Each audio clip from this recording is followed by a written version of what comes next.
Guys, ito po yung sasakyan na pinaayos ko yung isang nakarang araw. So kahapon kinuha ko na. Ayos na ito guys. So bala ko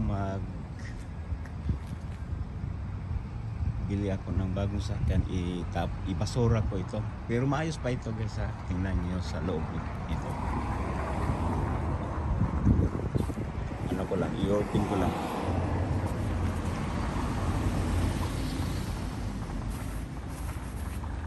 Dali lang, kunin ko lang ang yawi. Si remote ito. Yan. Tingnan nyo ha. Close. Open. So, sa loob, sa lobot. Yan, basura yan. Yan, mga basura. Hapon. Yan. May W40 pa. Pala. Yan, sudanan sa ice. Tingnan nyo ang loob. Ito. Diba? Yan, pang service lang ito. Pang service ko sa Trabuan. Mamaya i-start natin, pandarin natin. Tingnan mo front. Diba?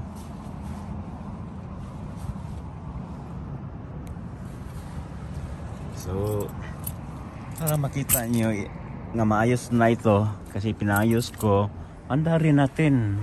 Pero ito ay itakapon ko na, ibasura ko na pagbalik ko galing Pilipinas. Oh, di ba? One click lang.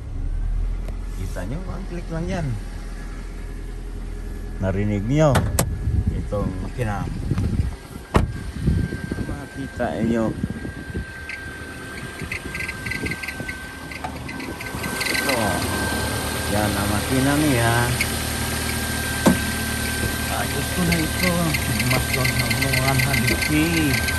100k. Yan ang makina niya.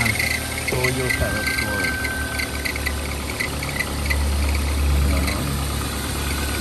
Ayos. Ang differential dito guys,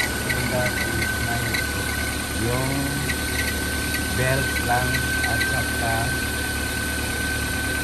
yung sa oil niya, sa brake wheel pinalitan ko. Mas ko sa namin may mga 100k. So pagbalik nyo galing Pilipinas, itatapon ko na ito. Di ba? Mag-revolution tayo para marinig.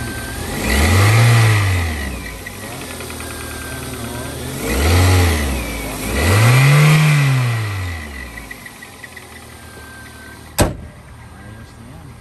Di ba?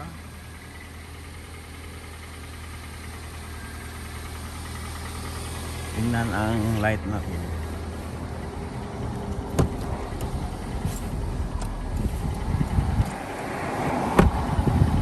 Pang lights, di ba?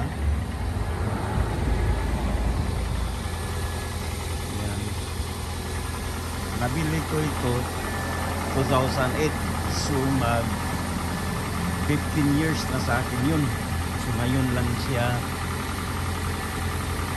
parang nangingi ng gusto na siyang ipaayos.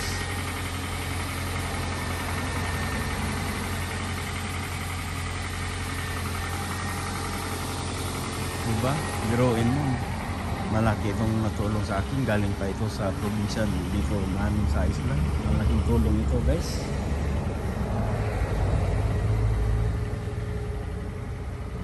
So pagbalik ko dito sa isla, kunin ko na ito. Pero kunin ko itong battery ko kasi bago yung battery. At wala pa isang taon ang battery dito. Kunin ko.